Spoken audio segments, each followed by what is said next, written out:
حضرات محترم، چند باتیں جو کہ رسول اکرم صلی اللہ تعالیٰ علیہ وسلم کی سیرت کے متعلق ہیں، ہر ایک کے اوپر لازم ہے کہ وہ ان باتوں کو یاد کرے، ان باتوں کے اوپر عمل پیرا ہو اور اس کو اپنی زندگی کے اندر لے آئے۔ میرے عزیزو، رسول اکرم صلی اللہ تعالیٰ علیہ وسلم کی جو اولاد ہے، اللہ نے اپنے پیغمبر کو 3 صاحبزادے اور 4 صاحبزادیاں عطا کی ہیں۔ اللہ کے پاک پیغمبر کے 3 صاحبزادوں میں سے سب سے پہلا بیٹا جو اللہ نے عطا کیا ہے، ان کا نام حضرت قاسم رضی اللہ تعالی عنہ ہے۔ حضرت قاسم رضی اللہ تعالی عنہ یہ بعثت نبوت سے قبل ہی پیدا ہوئے مکہ کے اندر، اور وہیں ان کا انتقال ہوا۔ بعض کہتے ہیں کہ ان کی عمر 2 سال تھی، اور بعض علماء یہ کہتے ہیں کہ اللہ کے پاک پیغمبر کے سلاخت جگر نے اتنی عمر پائی کہ رسول اللہ کے ساتھ سواری پر سوار ہونے کے قابل تھے۔ اسی وجہ سے رسول اکرم صلی اللہ علیہ وسلم کی جو کنیت ہے وہ ابو القاسم رکھی گئی ہے، اور حضرت قاسم رضی اللہ تعالی عنہ حضرت اماں ختیجہ رضی اللہ تعالی عنہا کے بطن اطہر سے ہیں۔ مکہ کے اندر ہی ان کی ولادت ہوئی، اور مکہ کے اندر ہی اللہ کے پاک پیغمبر کے صاحبزادے کا انتقال ہوا۔ رسول اکرم صلی اللہ علیہ وسلم کا دوسرا صاحبزادہ جن کا نام حضرت عبداللہ رضی اللہ تعالی عنہ ہے، حضرت عبداللہ رضی اللہ تعالی عنہ ان کے لقب حضرت طاہر اور طیب کے بھی ہیں۔ یہ سن 8 ہجری کا واقعہ ہے۔ اللہ کے پاک پیغمبر کے اس شہزادے نے میرے عزیزو 1 سال 6 مہینے اور 8 دن تک اس دنیا کے اندر زندہ رہے، اور طائف کے اندر جا کے یہ بھی اللہ کو پیارے ہو گئے، یہ بھی اس دنیا سے وصال کر گئے، یہ بھی اس دنیا سے پردہ فرما گئے۔ تو میرے عزیزو، اللہ کے پاک پیغمبر کا تیسرا لخت جگر، اللہ کے پاک پیغمبر کا تیسرا صاحبزادہ جن کا نام حضرت ابراہیم رضی اللہ تعالی عنہ ہے۔ حضرت ابراہیم رضی اللہ تعالی عنہ یہ حضرت ماریہ قبطیہ رضی اللہ تعالی عنہا کے بطن اطہر سے ہیں۔ حضرت ابراہیم رضی اللہ یہ حضرت ماریہ قبطیہ رضی اللہ تعالی عنہا کے بطن اطہر سے ہے۔ ان کی عمر بھی میرے عزیزو 1 سال 6 مہینے کی انہوں نے عمر پائی، اور حضرت ابو رافع رضی اللہ تعالی عنہ نے اللہ کے پاک پیغمبر کی خدمت اقدس کے اندر جا کر اس شہزادہ رسول کی خوشخبری دی کہ یا رسول اللہ، آپ کے گھر کے اندر ایک بیٹا پیدا ہوا۔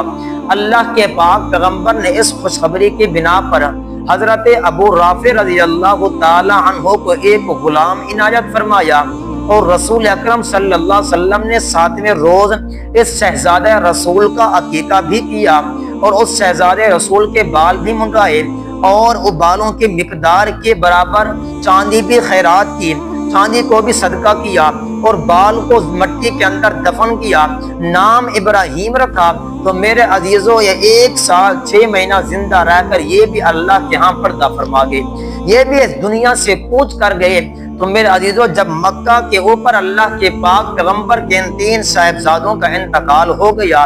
اب جب مکہ کے بڑے بڑے سردار تھے، عتبہ تھا، شیبہ تھا، امیہ تھا، اور اسی طرح کعب تھا، یہ سارے کے سارے اللہ کے پاک پیغمبر کے خلاف یہ پروپیگنڈا بنانے لگے کہ اللہ کے پاک پیغمبر کے صاحبزادے چلے گئے، رسول اللہ کی جو اولاد ہے وہ ساری کی ساری اس دنیا سے چلی گئی۔ اب اللہ کے پاک پیغمبر کے دین کو لوگوں تک کون جا کے پہنچائے گا، اس دین کی جا کے کون دعوت دے گا؟ تو میرے عزیزو، ابو جہل اپنے گھر کے اندر یہ جشن مناتا ہے، لیکن ادھر کی طرف سے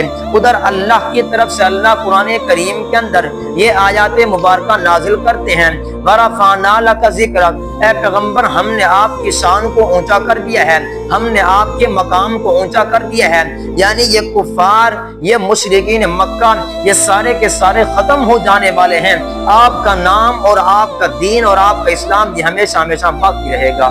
تو میرے عزیزو، اور سب سے بڑی بات یہ ہے کہ حضور امام الانبیاء صلی اللہ تعالی علیہ وسلم خاتم النبیین، یہ ہمارے نبی ہیں، اور سب سے افضل اور تمام انبیاء سے افضل اور اعلیٰ ہیں، یہ ہر مسلمان کا پختہ ایمان ہے۔ اسی طرح حضور اکرم صلی اللہ علیہ وسلم کے اہل بیت، آپ کے ازواج رسول، آپ کی بیٹیاں اور آپ کے صحابہ کرام کی مقدس جماعت، یہ سارے کے سارے باعزت ہیں، یہ سارے کے سارے عظمت اور مقام اور شرافت والے ہیں۔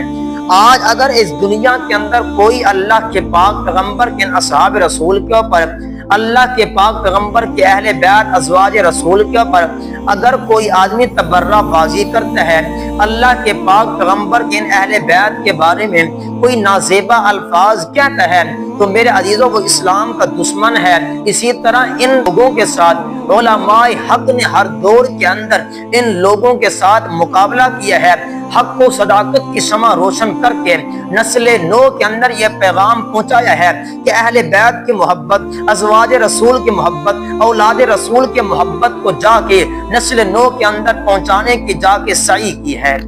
یہ چند باتیں جو کہ ہر ایک کے لیے جاننا ضروری ہے۔ اللہ تعالی ہمیں ان باتوں کے اوپر عمل کرنے کی توفیق عطا فرمائے۔